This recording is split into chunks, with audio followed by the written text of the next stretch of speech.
it's Nina. Hello and welcome again on our channel. And in today's video, I'm going to show you how to change notification sounds on Messenger. So let's get started.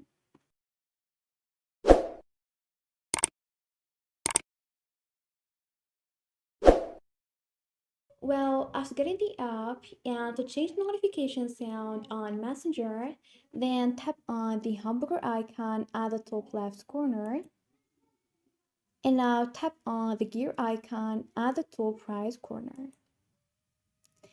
This interface will appear. Now scroll all the way down and tap on notification and sounds.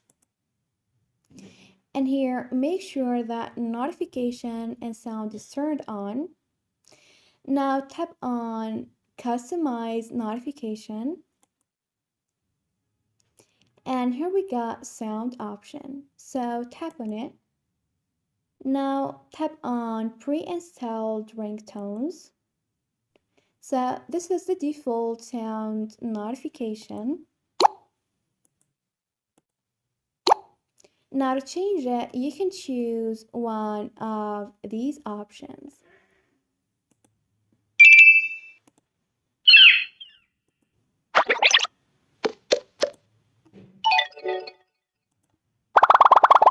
So if you want to change it to bubble, then tap on apply.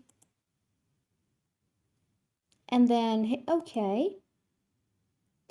And like that, the notification sound has been changed successfully to bubble. And this is it. Thanks for watching. See ya.